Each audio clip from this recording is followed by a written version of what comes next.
नमस्कार, beauty studio मराठीमध्ये पुन्हा एकदा स्वागत। तर मागच्या व्हिडिओमध्ये मी तुम्हाला सांगितले की कोणत्या चुकांमुळे आपल्या केसांमध्ये गुंता होऊ शकतो।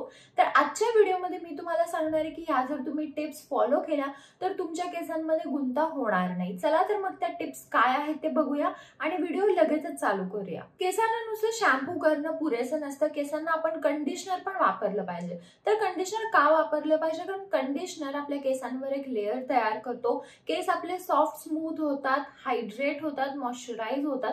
त्याच्यामुळे आपल्याला कंडिशनर हा वापरलाच पाहिजे। तुम्हाला जर मार्केटमधला कंडिशनर वापरायचं नसेल तर तुम्ही होममेड म्हणजे घरगुती कंडिशनर वापरू शकता। म्हणजे तुम्ही दही वापरू शकता, ॲलोवेरा वापरू शकता, नाही तांदळाचं पाणी वापरू शकता। माझा एक दुसरा व्हिडिओ आहे त्यात मी होममेड कंडिशनर बद्दल सांगितलं आहे, तो तुम्ही चेकआउट करू शकता जर तुम्हाला घरातले कंडिशनर वापरायचे असेल तर हे देखील तुम्ही ॲज अ कंडिशनर म्हणून वापरू शकता तुमच्या केसांसाठी। पण कंडिशनर वापरणं खूप गरजेचं आहे, त्याच्याशिवाय तुमचे केस सॉफ्ट होणार नाहीत। आणि जेव्हा आपण कंडिशनर वापरतो ना केसांमध्ये तेव्हा कंगवा जर आपण विंचरला तर कंगवा लगेचच तो खाली येतो, म्हणजे लगेच विंचरले जातात केस।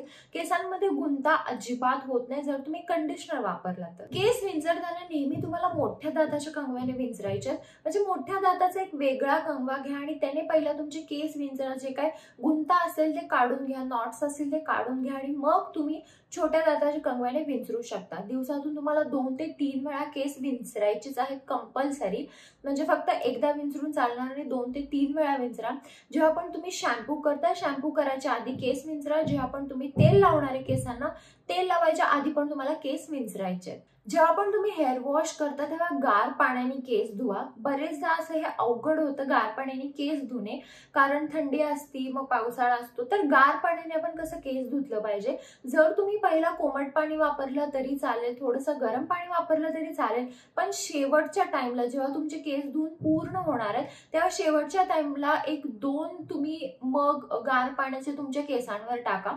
कारण असं केल्याने जे आपले क्युटिकल्स असतात ते बंद होतात। जर तुम्ही गरम पाणीच वापरलं तर क्युटिकल्स आपले ओपन राहतात आणि खूप जास्त गुंता होतो। त्यामुळे शेवटी तरी 1-2-3 वेळा तुमच्या केसांना जर तुम्ही गार पाणी वापरलं तर आपले क्युटिकल्स बंद होतात आणि आपल्या केसांमध्ये इतका जास्त गुंता होत नाही। ओले केस वाळवताना केसांना कधी घासू नका, कारण घासून फ्रिक्शन तयार होतं आणि मग केस आपले खूप जास्त गुंतले जातात आणि गुंता होतो।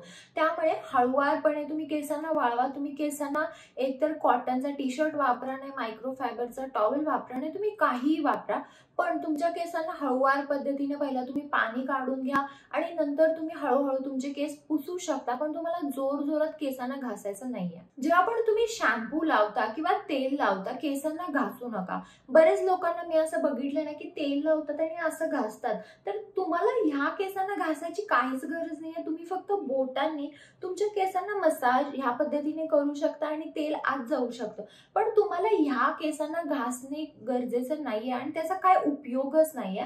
त्यामुळे केसांना घासू नका। तुम्ही नॉर्मली फक्त जरी अशा पद्धतीने जरी तेल लावलं तुमच्या खालच्या एंड्सना तरी चालतंय, पण हे जे आपले खालचे केस आहेत ह्यांना जर तुम्ही घासला तर तुमच्या केसात खूप जास्त गुंता होणार आहे। सेम जेव्हा पण तुम्ही शॅम्पू करता, शॅम्पू करताना पण तुम्हाला केस असे घासायचे नाहीये, तुम्हाला जस्ट ह्या पद्धतीने तुमचं स्कॅल्प मसाज करायचा आणि स्कॅल्प तुमचा क्लीन करायचा। नॉर्मल ह्या केसांना तुम्ही जस्ट असं करून तुमचा जो शॅम्पू आहे तो वॉश आउट करू शकता, पण कधीही तुम्हाला केसांना घासायचं नाहीये। तेल लावताना पण घासायचं नाही, शॅम्पू लावताना पण घासायचं नाहीये। झोपताना एक लूज वेणी घाला, नाहीतर आजकाल ना स्कार्फ आलेले आहेत जे तुम्ही पूर्ण तुमच्या केसांना बांधून झोपू शकता, जेणे तुमच्या केसांमध्ये गुंता होणार नाही, केस असे गळणार नाहीत आणि केस खूप जास्त डॅमेज पण होणार नाही जर तुम्ही तो स्कार्फ वापरला तर।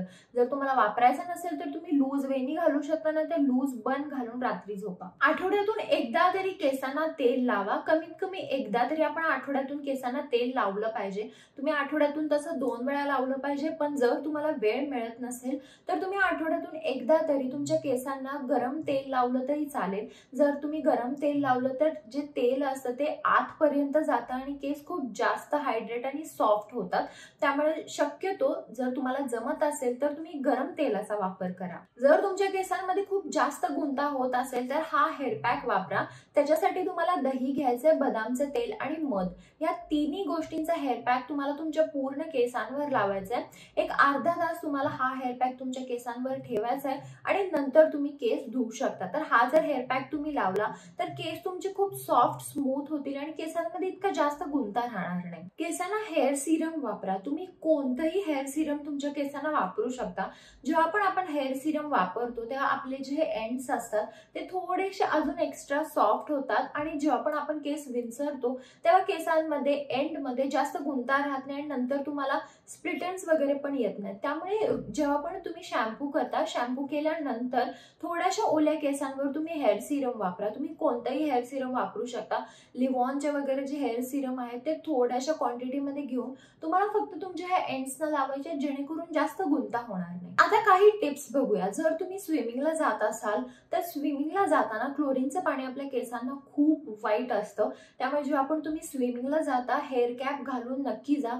जर तुम्ही एक्सरसाइज करत असाल, एक्सरसाइज करताना केस तुमचे बांधा, तुम्हाला वेणी घालू शकता तुम्ही, नाहीतर तुम्ही बन घालू शकता, पण सगळे केस तुमचे बांधले गेले पाहिजेत। कारण एक्सरसाइज करताना केस जर तुम्ही मोकळे सोडले तर परत तुमच्या केसांमध्ये खूप जास्त गुंता होतो, त्यामुळे केस मोकळे सोडू नका।